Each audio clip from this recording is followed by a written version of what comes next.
Berarti ketika seorang seniman uh, ingin mengungkapkan apa yang ada di dalam hatinya, dia tidak bisa kan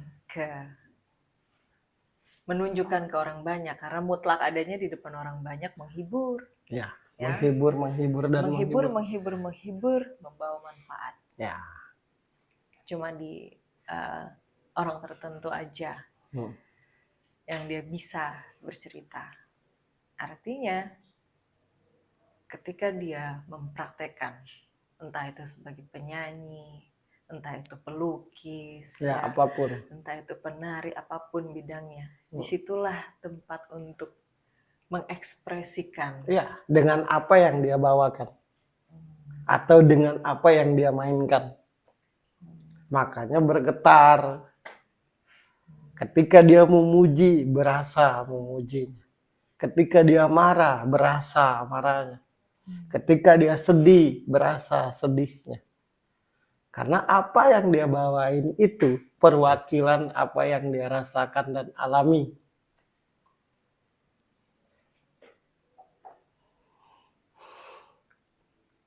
Dan Soimah seperti itu menurutku. Aku pernah lihat dia bawain lagu Ibu dengan Bang Iwan Fals. Kayaknya, bukan kayaknya sih. Siapapun yang pada waktu itu nggak suka ibunya, jadi suka dengan ibu. Jadi menyadari gitu.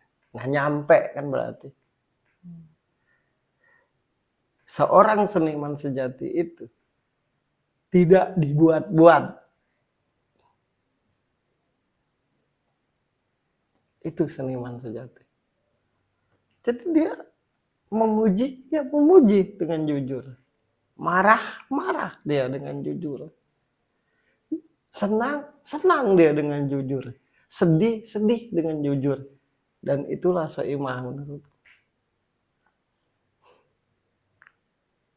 Kuat, mantap, bulat dalam prinsipnya.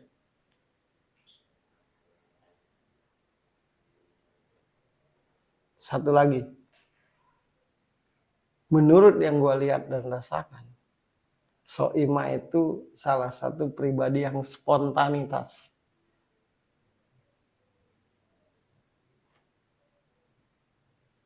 Tidak tahu pasti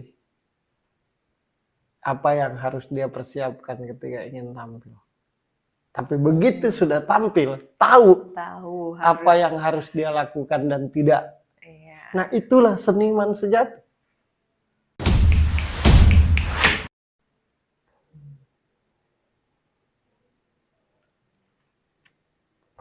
Kalau bukan dia yang kita bahas ini, aku tidak akan sedalam ini bercerita.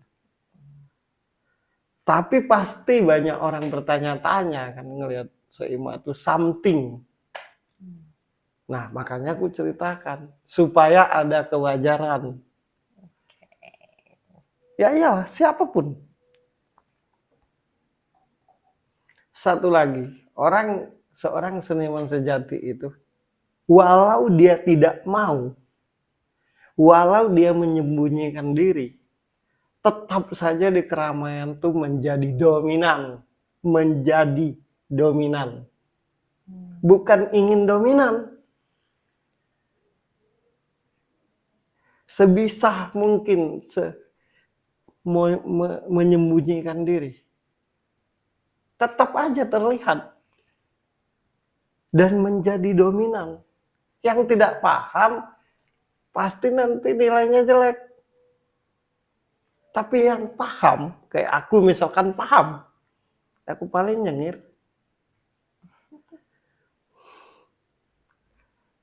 Sekarang aku mau tanya satu kata aja. Semua yang di muka bumi ini, siapapun itu, pasti tunduk dengan keindahan. Indah itu nyaman. Indah itu tentram. Indah itu merdeka. Pasti tunduk. Jadi Jangan salah kalau misalkan ketika dia tampil mendominasi, menjadi dominan. Dia sendiri tidak. Tidak ada keinginan Tidak. seperti itu kan.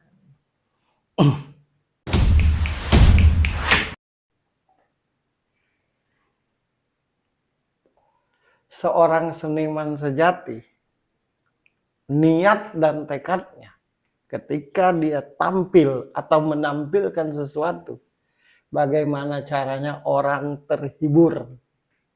Itu aja yang dipikirin.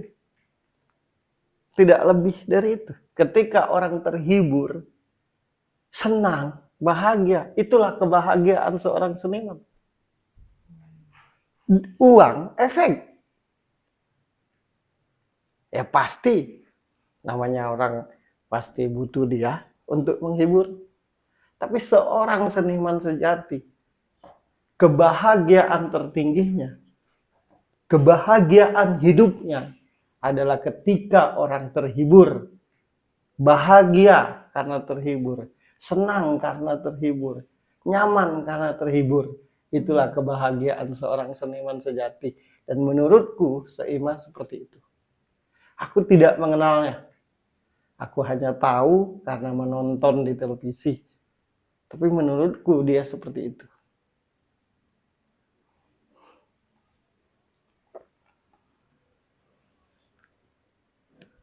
Seorang seniman sejati, dimanapun berada, selalu jadi mengalah. Kenapa? Karena kalau dia menceritakan atau memaksakan diri untuk menceritakan kapasitasnya, tidak akan pernah paham orang.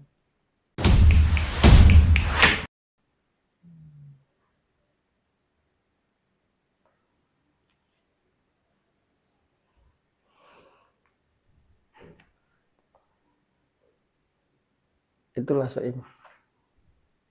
Satu lagi, Soimah itu salah satu pribadi yang menurutku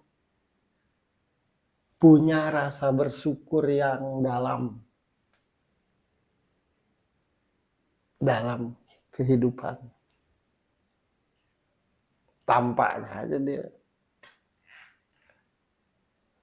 Satu lagi, seorang seniman sejati itu pasti tidak bisa dikuasai dan diikat oleh siapapun.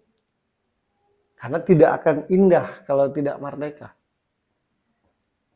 Nah, itulah Soimah.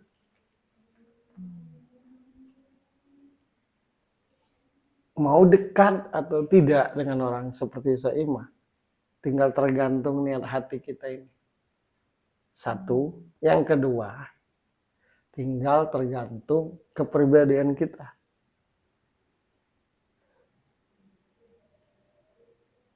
Tidak bisa direncanakan, Tak bisa. dibuat-buat. Jadi kalau kenal seorang Soimah itu menurutku awal dan akhir. Kalau tidak langsung menjadi baik, kalau tidak langsung menjadi jauh. Kalau tidak langsung menjadi dekat, kalau tidak langsung menjadi jauh.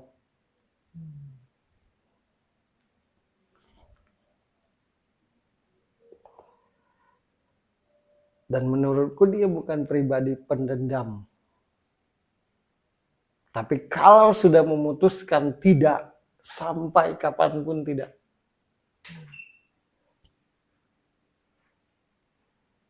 Kalaupun di perjalanan dia bilang iya, tetap aja terasa jauh.